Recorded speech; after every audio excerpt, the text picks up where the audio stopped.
This is Sarah Stewart Holland. And this is Beth Silvers. Thank you for joining us for Pantsuit Politics.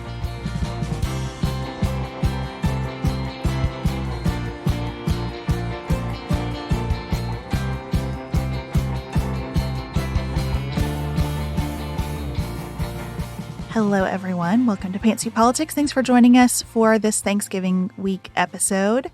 Today, we're going to do a little news roundup because quite a few really significant things have happened since we last were with you. So we're going to cover the horrific shooting at Club Q, the news that a special prosecutor has been appointed, and a deal reached during COP27 regarding loss and damage across the world due to climate change. Then we are going to bring in our friends from Able. We've previously talked with you about our partnership with Able, and we wanted to have them on today to talk more about the fashion industry and the kinds of problems that persist in the fashion industry. This is a very political discussion about those problems and how Able is trying to take a different approach to solving them. And then outside of politics, Sarah is forcing me to have a discussion with her about the White House wedding, and I will do my best. But I am not excited, and I just want to log my protest formally here at the beginning. I threatened to chain myself to something if she didn't. So that was actually the threat of physical protest if we didn't talk about Naomi Biden's wedding. I respect our partnership. I do not want you to chain yourself to anything. I'm just, for the record, making sure that people know how this came about. If you are like me, you are in a flurry of gift buying right now. You know, all the warnings about the supply chain really sort of put some gas in my tank last year, but all the news stories about how the supply chain is overwhelming has led to some real procrastination on my end. So if you are like me, we have put together our favorite things of 2022 into a gift guide that you can check out. It has all kinds of amazing things we've talked about over the past year on the show, products we've loved, books we've written, etc. And then, of course, we have Able on today, and they have amazing gifts, and they're offering our listeners 40% off site-wide with the code PANTSUIT40, so you should definitely check that out. Up next, we are going to do a little news roundup to talk about some of the really significant things that have happened in the past few days.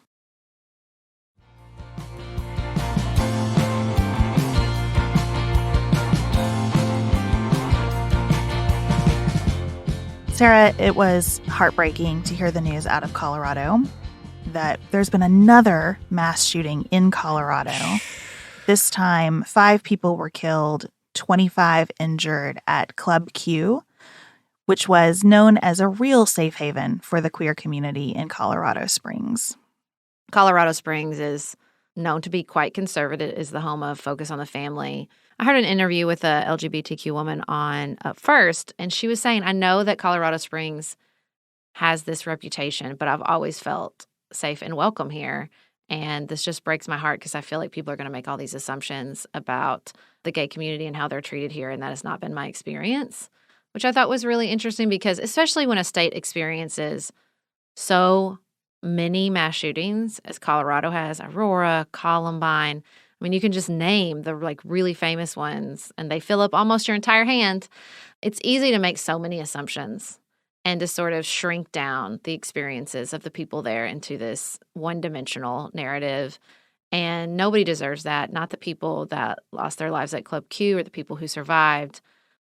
I think the more we experience, the emotional reaction is to go to this place of everything is terrible, all is lost. And it's not that I don't think our gun culture in America is terrible. I do.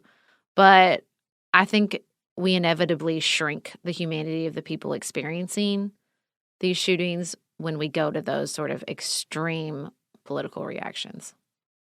It seems like Colorado's governor, Jared Polis, has done a really nice job being extremely visible around this tragedy and making sure that he speaks to that complexity, that he speaks to the fact that Colorado wants to be a welcoming and inclusive state. And he, of course, is the first openly gay male elected governor. And he and his husband have both spoken to this tragedy and how important it is for people to be able to live safely in their communities and to feel a sense of community around them. I was thinking about this discussion that we had last week, Sarah. We were invited to talk with Patrick of Truth Over Tribe for his podcast. We're often invited into Christian spaces to talk about our work and our personal faith and how we see those two things going together. And Patrick was a really gracious, generous host, asked us many interesting questions. And one of the things that he talked about is how can churches show up to improve the political climate and to make America a, kinder, safer, more civil place to be. And I was thinking about my answer to him, which was that churches can absolutely help facilitate better political dialogue, but it's not going to be through programming as much as through being places where people really feel a sense of belonging. And I still believe that, but I was thinking over the weekend about how I wish I had just said the best thing churches can do right now, especially Christian churches, is outside of church promote that sense of belonging first. That sense that everyone has a place here, that everyone should be safe here, that we should lead with love in all circumstances. And it makes me really sad that it is so easy to pull out those James Dobson quotes. It is so easy to find someone saying something really hateful about the LGBTQ community, or not even hateful, but just that really puts distance between us and people in that community. And I hope that we will just take yet another lesson here and try to do better. How wonderful that community can feel represented at the very top of the leadership in the state when they're going through something like this. Like that's the importance of diverse leadership and representation, especially from a historically marginalized community. I would like to see the church bring its power and energy and resources that it has brought to lobbying against gay marriage and against abortion to gun control. That's what I would like to see. Because they can do it. I mean, we got a story this weekend, another leak that around the Hobby Lobby case, conservative Christian organizations were tipped off to the decision that they were sort of the background, the behind the scenes, arguably corrupt level of lobbying come from these organizations at the very top reaches of the Supreme Court. So I would love to see that energy brought to something like gun control where people keep losing their lives, because I think it really could shift and change the politics of our country. We have seen what Christian organizations can do when they bring their time and energy and resources to a political topic they feel strongly about. That would be some nice movement in the American political scene. I don't know if we're going to see it, but considering that so many of these events happen at churches as well, I think it's worth considering. Well, so much love to everyone who lost someone at Club Q, who lost some part of themselves because of this experience, who feel a little bit less safe today. Please know that you are welcomed and celebrated and cared for here. We also wanted to talk about news that Attorney General Merrick Garland has appointed Jack Smith to serve as the special prosecutor to look into two matters concerning former twice impeached, banned, and now reinstated to Twitter, and presidential candidate once again, Donald Trump. Bless.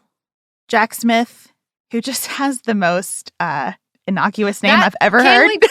Can we talk about the name? When they picked the name, I was like, was the name like the number one qualification? Because you'd be so impossible to dox or follow or harass. How you gonna harass somebody named Jack Smith? Godspeed.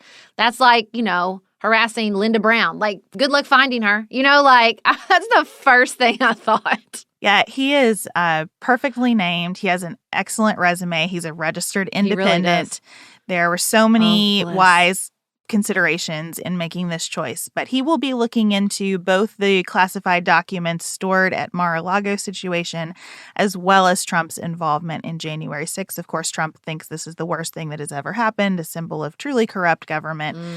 And I just have to say thank you, Attorney General Merrick Garland, because I think this was the only move that he could really make in light of Trump's presidential announcement, and a way to keep the investigation going and ensure that, to the best of his ability, in the impossible task of trying not to politicize these investigations, I think this was the only move available to him, and I'm glad that he made it quickly and decisively. No, I agree. I think it was the right move. This guy seems highly qualified. It won't matter to a certain segment of the right, but it matters to me, the old Faith Hill song. And I think that it's a move in the right direction. How are you feeling about Trump being reinstated to Twitter while we're on the topic of our twice impeached former president? I think it is just so transparently commercial. in nature that I can't bring myself to care about this decision. Also, we were on C-SPAN on Saturday morning. And if I needed something to make me really say that my relationship with Twitter is done, it was being on C-SPAN on Saturday morning. So for me, I have said my goodbyes to that site. I still have my accounts. I still pop on occasionally, but it is not the forum for me that it used to be. And so I'm just not going to get worked up about Donald Trump. I mean, Godspeed to everybody. Good luck. I hope that the people who have put a lot of heart and soul into making Twitter work well have the best outcomes available to them from all of this. But that's about all I've got. What about you? I am increasingly sad. Even though I'm not an active Twitter user, I read a lot of Twitter. Like, I just read it in other places, and it delights me. And, reading through some other people's tweets about the connection and sort of community that people have found on Twitter. And I think about what I've learned from communities on Twitter that have come together and put together this narrative around their perspective and how valuable that is. And it's just making me increasingly sad that all that can go away. I think it has platformed some really, really important perspectives. And I don't know how we'd get that anywhere else, or it just, the other platforms don't allow for the type of readership and sharing that Twitter does, which is both a blessing and a curse. And so when I was reading through, so many communities, the disability community, the Black community, the adoption community, even just Me Too. Would Me Too have happened without Twitter? I don't know. And so now I'm like, I think in the beginning it was just kind of like, well, I don't read it that much, even though, again, that's not really true. Who cares? And I'm just getting increasingly sad. Like, I think I've sort of moved a little bit now. I'm like, I don't want Twitter to go away. I don't want it to disappear. I think something would be lost. And he's such a disaster. It's kind of, disturbing in any context when you see someone with so much power flailing in such a public way. So I'm just sort of increasingly disquieted by the scene over there. Well, I don't know if it's going to go away. I just think the experience is going to change dramatically. I think it's already changing quite a bit. I also think that Twitter is where the everything of everything is overstated. And so the idea that it's just going to have this spectacular demise in the next weeks or months, I think is probably not true. It's just hard for me to say, I'm outraged that Donald Trump would be back on this platform when I think the direction of this platform is going to be more trolling, more hard right-wing, more nihilistic. And that just means it's probably not going to have much of a place of importance to me. And it hasn't for a while, if I'm being honest. And I think that's just going to continue. I don't disagree with you. I think that it's been undeniably important in some really positive and some really negative ways in our society. And there's a lot to learn from the prominence that Twitter has had for us. It's hard to learn that in the midst of this chaos, but I sort of look forward to those retrospectives. Yeah. Well, the last thing we want to talk about today is COP27, which we have not spent much time on because of the midterm elections. But in Egypt, world leaders have gathered the Conference of Parties to discuss global climate change and how the world can work more cooperatively. This year, the focus was not only on reducing carbon emissions and thinking through how we can prevent future climate disaster, but also on coming to grips with the damage that current climate disaster is having across the globe and has been having for a couple of decades now. Small island nations since the 1990s have been coming to industrialized countries to say, we are bearing the brunt of your carbon emissions. Our sea levels are rising, our volcanoes are erupting, we are dealing with hurricanes and tsunamis and overwhelming damage, and all you offer us in the face of that is debt. And that's been true. Industrialized nations have offered some debt, not as much as they've promised to offer, but some loans to help these countries rebuild. And then another disaster happens, and these countries that are drowning in debt as it is have to come back and just be offered more debt. And so this year there was a real focus at COP27 on the idea of loss and damage, some kind of international fund for countries to receive something like insurance payouts when they have undergone terrible losses from climate-related events. It's incredibly complicated. The details are unclear to me, Sarah, but I talked about this on More to Say. I have not talked about this with you yet. I'm curious what your thoughts are. I'm encouraged that we've gotten movement on this. I think that's the most important part when you are negotiating with nations is any forward momentum, any sort of breakthrough. You don't complain about the setup of the fund or the payouts. You say, oh my gosh, we got a fund. Hallelujah, praise the Lord. I mean, because when you have players like this, that any just centimeter of agreement is a massive accomplishment. Poor John Kerry got COVID up there and kept negotiating. So I think that this is a wonderful breakthrough. I think any breakthrough surrounding climate change when you're talking about international agreement is huge, and those developments and their positive after effects sort of like compound on each other. So I'm incredibly encouraged. The other really significant breakthrough of the past couple of weeks is that the United States and China are going to resume climate talks. That's hugely important because both the United States and China are massive polluters in the world, have enormous control over the world's economy, and the relationship between our two countries is beyond fraught. And so for us to be working cooperatively on anything is a real testament to the diplomatic efforts that have been underway with our government. And just a credit to the State Department, the administration, all of the people who've been working hard behind the scenes to get any kind of dialogue going there. Thinking about climate and sustainability is a good transition to our next conversation. We are welcoming Barrett Ward and Jen Milan from Able to talk with us about the Able brand and specifically about the climate issues, the income inequality issues, the gender and diversity issues that they have been trying to think through in creating this brand. It is a really different approach to commerce that they're describing, and we thought it was well worth your time. Just a reminder that we do have a partnership with Able. When you purchase from Able using our code, we do receive commissions on those purchases. So Able is a sponsor of Pantsuit Politics. We are grateful for that sponsorship, and we also are extremely grateful for their work.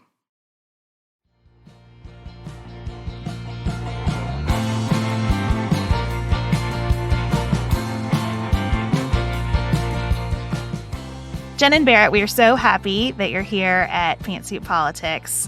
I coach future problem solving for 4th to 8th graders. And that is a 6-step competition process where you take a really big topic and you think about all the dimensions of that topic and work your way to prioritizing what you can help make better about that really big, hard topic.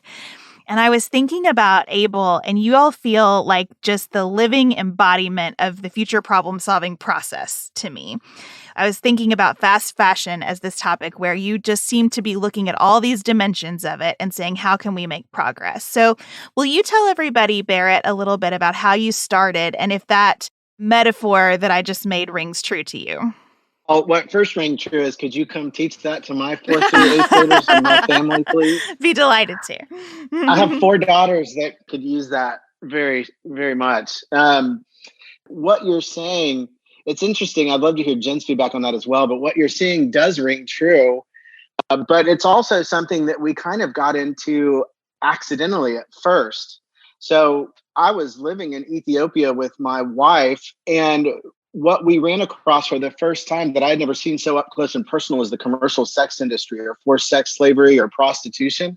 And there's 2 things that I really took away from that in meeting with these women. Number one is they all said, look, we are able-bodied. We are grateful for the charity of helping us rehabilitate from the streets and healthcare, but we need a job. I mean, if we don't have a job at the end of this rehabilitation, we're going to go back to the street, right? And then the second thing that I gained was in hearing the women's stories, y'all. These are women. These are not women making bad choices with their life, which is kind of what I probably thought. But instead, you meet women that were trying to just support their children. Met one woman that had gone into the commercial sex industry so as to save her sister from breast cancer. And so we asked them, what do you want to make? And we'll try to go sell it. And as it turns out, in Addis Ababa, the capital of Ethiopia, weaving has been around since the Queen of Sheba. I mean, it's a massively traditional garb that they wear there in Ethiopia, these thin scarves. And anyways, they said that's what they'd want to make. And if they would have said, we want to make coffee cups, we'd be a coffee cup company today. Yep. But to that point, Beth, we landed in fashion and then started learning all these things about fast fashion, which really became our focus. to try to figure out solutions that would impact not just a few people's lives, but as we grew, obviously could potentially impact the industry. But that's so perfect because that's what happens. That's the struggle of future problem solving, is reining it in. You only get 20 problems and one underlying problem and 20 solutions and one underlying solution.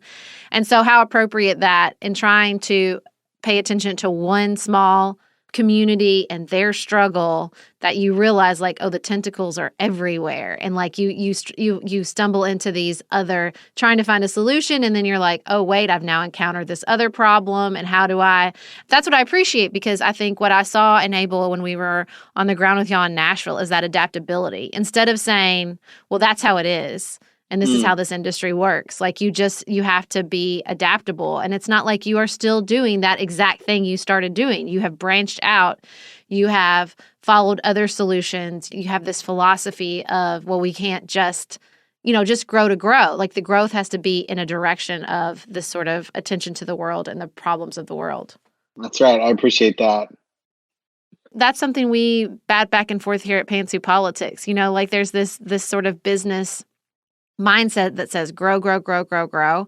And when you sort of have these values and this purpose, how do you do that? How do you stay true to what you started doing and still continue to serve and continue to grow? While we were having an impact on individual lives as we were small, that was our focus, making sure that the impact that we thought we were having, we're actually having. And so we did a lot of audits and making sure that women on the ground's experience is what we thought it was. But as we grew and started to become a brand that was recognized, we realized we might be able to impact the industry. And then the question became, how do we do that?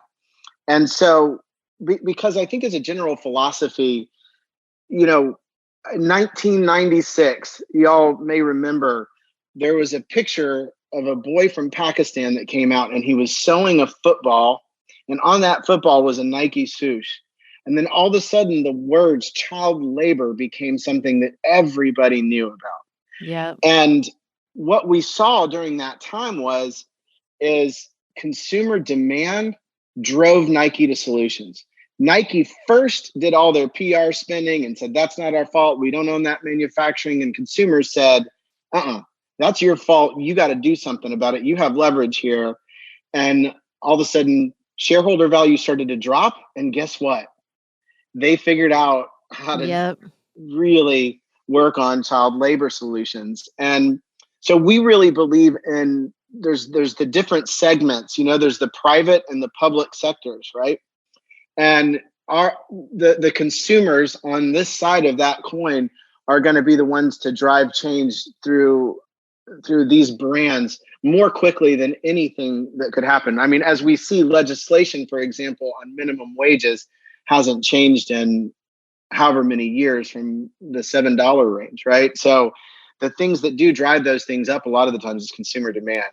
But Jen, what would you say about that? I thought you had a interesting analogy with that. Yeah, I mean, I think asking about growth and how to grow, we always want to make sure we're growing for a purpose, and that as we're growing, we are actually creating more living wage jobs for women, and that we're like achieving that goal. I think for us, we've so recognized all the social statistics there are around when you pay the women in a community, it's the fastest way to lift that community out of poverty. So there's all these studies that have been done globally, and when you pay the men in a community, it's great, lovely. But when you pay the women in a community, they give almost twice as much of their money back into the community. And it lifts the community's income significantly faster. And so that's really like one of the main things. Like we said, we got into this so organically through Barrett and where he was living and his relationships. But I kind of came into it a couple years in. Barrett and I have worked together for almost 9 years now. And I'm an economics major. I'm like big, like numbers nerd, love all the like intelligent, like how would we solve this problem, to your point, Beth? And I think what's really cool is we sat down and said, this happened really organically through our community and through our people that we know and what they needed at the time. But I think if we sat down at a table and said, okay, how would we want to impact poverty in the world? And what would we do with that, right? We would look at all the social statistics around paying women. We would say, okay, we got to figure out how to pay women a good wage, right? And then we'd probably look at the industries that employ the most women, and fashion's the largest industrial employer of women in the world, right? And so then, but that's a very big international thing. It's hard to legislate all of this stuff, but the consumer piece of it is not as difficult because you can educate the consumers much more quickly than you can get lots of international legislation passed. And so what if the biggest way to impact poverty around the world is actually to educate fashion consumers on paying the people that make their products well? Right? And eliminating that sense of anonymity that a lot of Americans have around, I bought this product and it was probably made by a robot or a machine, because, you know, we all saw a couple little videos on Mr. Rogers or Sesame Street or something when we were kids. Right. And you lose sight of the fact that, like, no, there's people touching your product all the way through. It's supporting people's livelihoods. It's supporting their incomes all the way through. And when you decide, you know, to prioritize, you know, different things in a purchase, it impacts the supply chain of people that have touched that. When you talk about prioritizing different things in a purchase, it makes me think of an interview I saw that you gave, Jen, a couple of years ago, where you were suggesting that fashion really ought to come with something like a nutrition label.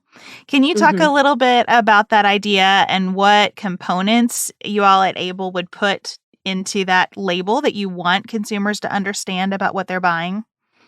Yeah, absolutely. I think living wage is a huge piece of it. So for the people that made the product, what were they paid? And can they live comfortably in their community on that wage? And that's the difference between a living wage and a minimum wage. Minimum wage is just about a law. It's about whatever a law or restriction is around. It has nothing to do with how much it costs to live in a community. So in Nashville, the living wage is almost $15 an hour, but the minimum wage, I think, is $7.25. Like, it's so vastly different. So I think living wage is a huge piece of that for us. I also think, like, we did a lot of anonymous, independent interviews of people who make our products. Back in 2017, like pre-COVID, we had this huge initiative we were working on called Accountable that actually led us to be one of the first fashion companies to publish our lowest wages. And we did lots of interviews about, like, are you comfortable at work? Do you feel safe if you need to go to the doctor? Like, do you feel cared for? There's a huge piece of that component.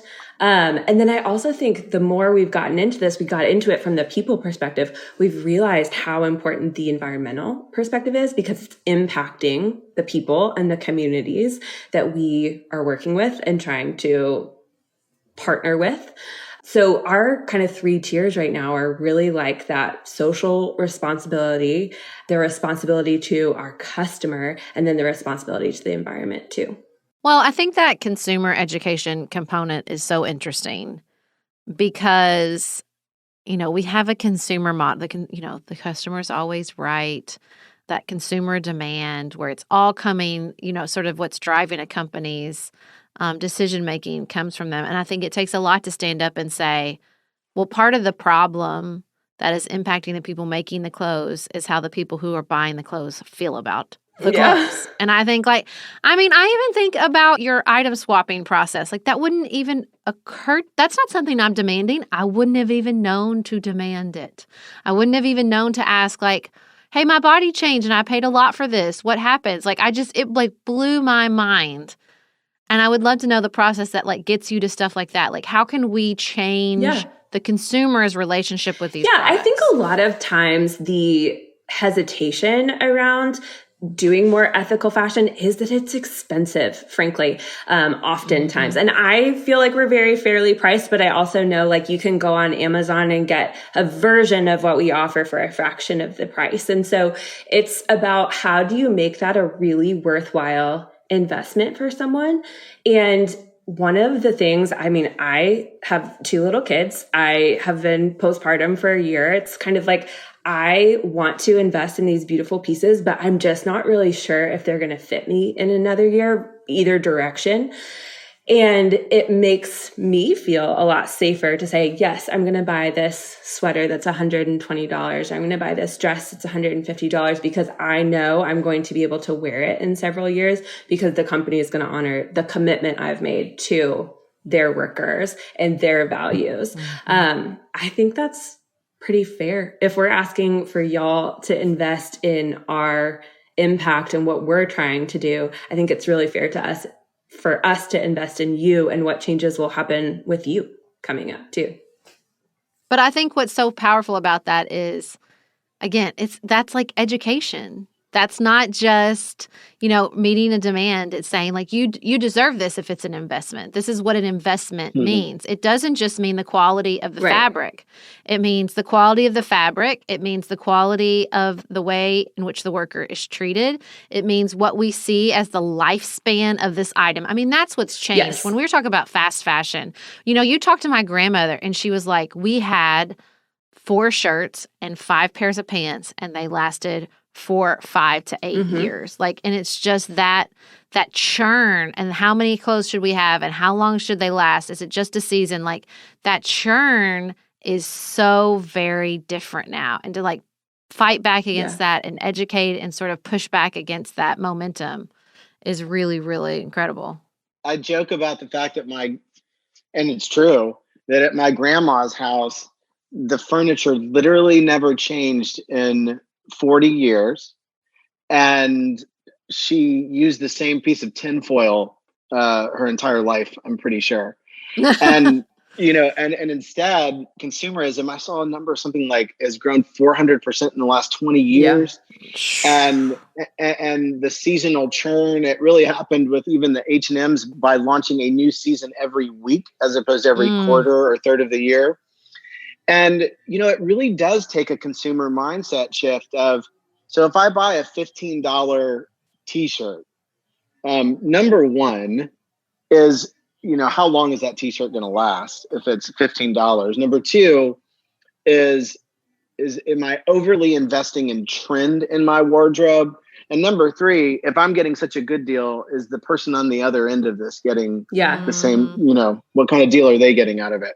And instead, if you just think to yourself, you know what, I'm going to buy a $40 t-shirt instead that I know is quality, that I know has a lifetime guarantee on it or a size swap option, and make it a more staple piece. And I do see consumers really thinking more about how to do capsule wardrobes like that. So that served us well. And then you don't have to buy it again. You don't have to make the decision again after that. Like you've decided once, right? Now listen, that is the Holy Spirit speaking. That right there. You don't have to make the decision again.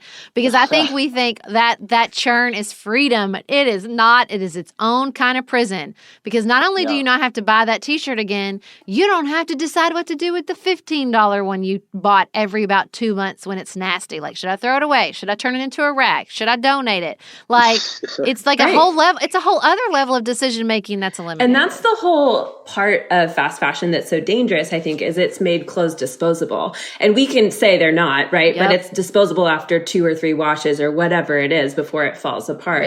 And it really is like, okay, if you buy a jean jacket from insert big brand's name here, and you have to replace that every year and a half for the next 10 years, or you could buy an Able jacket. I've had mine for almost 6 years now. It's in perfect condition and you can wear that all the way through. Your cost per wear is actually less expensive on the Able jacket.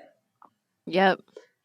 And can I just say, I just feel like we get caught up in the cost per wear and we have this very transactional view, but there is something very special about owning a piece of clothing that goes with your life through that. That's why our grandmothers kept outfits. They even, like my grandmother still has her, little wedding sweater that she wore because she wore it over and over and I love that. Grow attached to all these memories wrapped up in the item of clothing as opposed to just, like I said, just discarding it. It takes on sort of the memories. If you wear something for 6 years, you're going to feel very differently about that piece of clothing than if you just wear it for 6 months. I agree. And it can become a signature piece. Yes, I love it. When you think through that specialness too, it is special to know that people made it and that those people have been treated as people in the process of making it. So, Barrett, you began thinking about these women in Ethiopia. You've obviously expanded in many directions. You have much more than scarves now. And I know that you have women who are in recovery and have done second chance hiring, and that there are like all kinds of communities that you are helping through this work. Jen mentioned the environmental focus. I say all that to ask this question. I would love to hear how both of you think about this. What problem are you excited about trying to make progress on next? What else are you thinking through? You know, for me, it's really about repairing what we lost during COVID. You know, we were on a trajectory of, you know, as Jen had mentioned, publishing our lowest wages, working on the nutrition label. But all of that was predicated by being able to visit our manufacturers and audit them face to face. Because if you're just doing an audit over the phone or over Zoom, there's nothing safe about that for the person being interviewed in an audit. And so we've just got to get back on the ground. And that's really what I think 2023 for us is getting back to visiting our manufacturers and auditing with them, alongside them, to really help make sure that they are doing what they intend to do with their employees as well. Because it's hard, you know, nobody wants to be really audited, do they? But I think at the end of the day, if we're going to be serious about solutions to poverty, we have to dig into that level of trying to find out the hard stuff. And we found out hard stuff in the past. But the biggest thing we try to teach not only our manufacturers, but other brands that we come alongside and say, hey, you can do this too, and you can be this transparent with your customers, as we try to teach them. You don't have to be perfect before you're honest with your customers about where you are on your really journey. Good. That is so good. I love that. You do not have to be perfect before you can be honest. That applies in lots of areas of life. And I think you have to trust that people will, there is a sense of trust that people will listen and that people will seek to understand where you're at when you're going to be honest before you're perfect too. And I think that's been a little bit of the secret sauce for us with our customers who are wonderful, is like we trust them to be able to lay out something detailed that we're working through and have them fully digest it. Well, and listen, I would say too, I understand what you're saying, that you sort of lost that opportunity due to COVID, but also you gained an opportunity on the consumer side because the status quo was disrupted in a very dramatic way. And when that happens, people are ready to rethink things, including, you know, how they dress and what they're buying and what their closets are like. And You're so, right. you know, you gained an opportunity too, for sure. You're right. That's true. We did see that a lot. Everything kind of slowed down in COVID, didn't it? And people were reading more than just the headline. They started reading the next paragraph too. And that gave us the opportunity to speak to people more sincerely or more deeply about why we're trying to do what we're doing, to the point of Jen saying, you know, education is what it's all about. The thing that is so important to me that people understand is that in the same way that you get to vote, you also get to spend money and have impact with the choices you make on who you're purchasing from, what you're purchasing, and how you're purchasing. And I think that's often missed in the busyness of life. And it just feels like get through this transaction and this transaction. And I think you miss how impactful you can be if you slow down and are more thoughtful about your purchases. Well, and let me brag on y'all. Listen, I think people know that. And I think sometimes that can feel like a drag. And really, you want shopping to be fun. And you guys have bridged the gap. It doesn't feel like a drag. It still feels like you're getting beautiful, fashionable. That is an accomplishment. Let me tell you. I'm grateful for that. Thank you.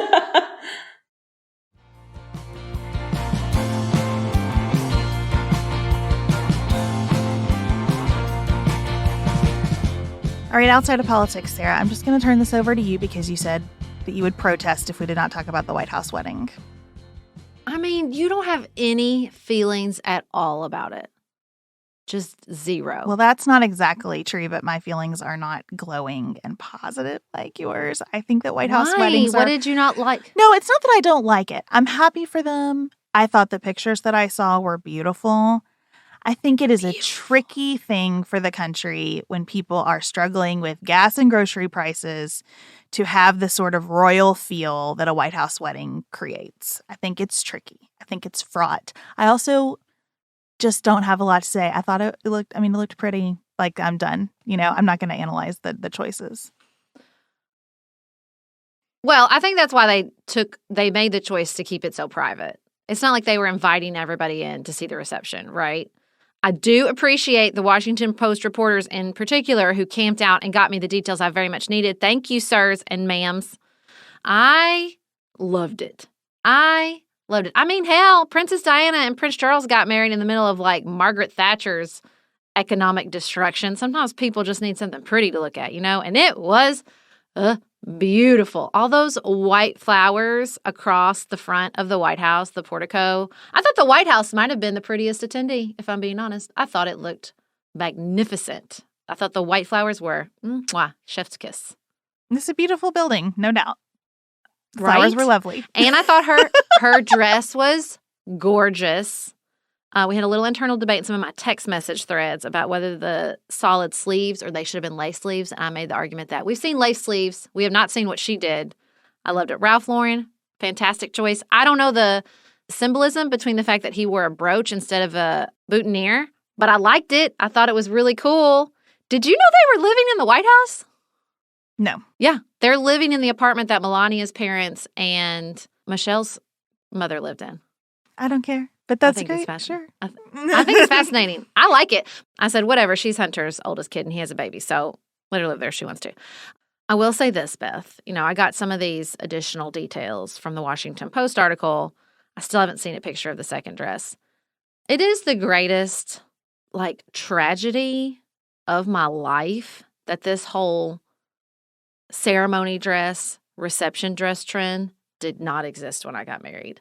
I'm so sad we missed out on that. I am relieved that we missed out on that.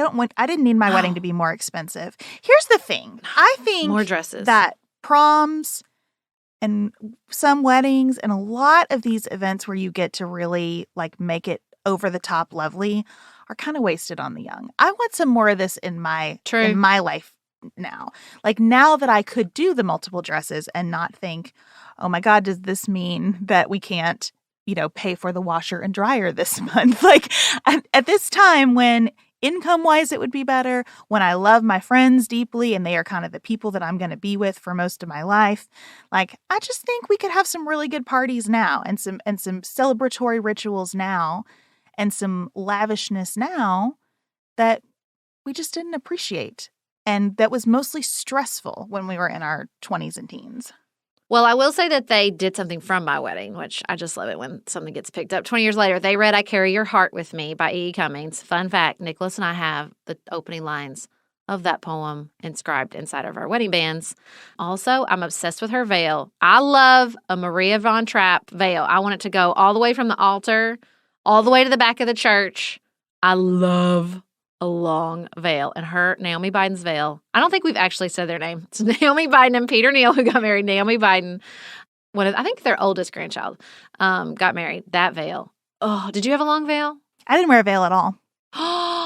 Well, I had a long veil because I'm obsessed with long veils. And then I forgot to pull it over my face for the walk down the aisle. Just completely forgot, walked with it back, which is fine. But, oh no, I had a long veil. I got married in a park. It would have been, I think, a lot to have a veil. Not out of the question, but I tried to have a very casual feel for my whole vibe with the wedding.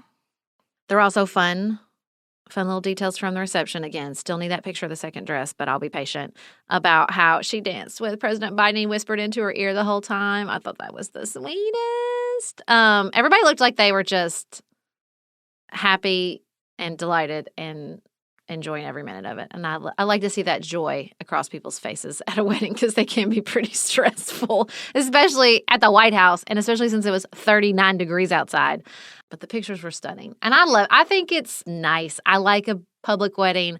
I think a White House wedding is the absolute funnest. This is only our 19th one. They're rare. And I really liked reading all the historical wrap-ups of the ones they've had recently. I didn't know about Peter Sousa. Did you know that basically Barack Obama pressured him into proposing to his girlfriend by offering the White House as a wedding venue? I thought that was hilarious. I do appreciate how much love there seems to exist in the Biden family. And I also like how President Biden seems completely unapologetic about Hunter, even though there's been a lot of controversy. There's about to be a lot of controversy. Feels like a really confident thing to me that he just says, no, this is my son and this is my granddaughter and we're doing this. I think that's lovely. Are we done? Do you feel better? Have we done all we need to do here? I do. I guess so. No, I think you're right. I think his delight in his grandchildren in particular is so lovely. I will never tire of reading about how he calls them all every day and checks in on them. I want on that list. We're not that, we are far in age. She's 28, I'm 41. But I do. I love how they delight in each other. And I think that confidence is a good way to put it. And I just love a wedding. Just straight up. I get so much Instagram wedding content fed to me. Like, clearly the algorithm has figured this out that I love it, even though I've been married for 20 years. But here I am. I still delight in a wedding and a long veil. And Naomi knocked it out of the park. Good job, sister. Good job. Okay, well, thank you. Great happiness to the Bidens. All the best. And everyone, thank you for joining us for this episode of Fancy Politics. See, we take a real buffet approach. Like, you take what you enjoy, you leave the rest. It's fine. There'll be more food later. There'll be another Outside of Politics for me. It's okay. We will be back with you on Friday with one of our favorite episodes that we think is a perfect match for the Thanksgiving holiday. We previously spoke with Dan Harris from 10% Happier, and we're going to share that conversation again with you on Friday. We'll be back with a brand new episode next Tuesday. Everybody have the best week available to you.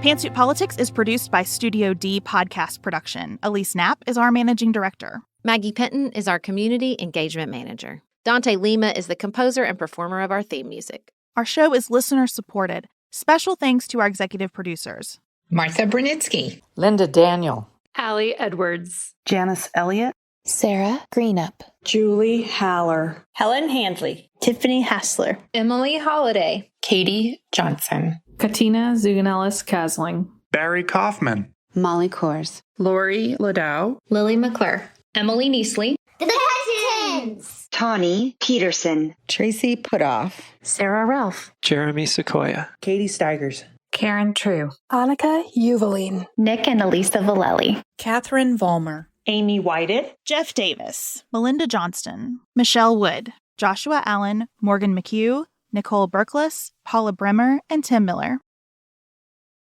I actually thought if you want to do Ellen and Outside Politics, I thought we could do it in the news roundup. No, that's worse.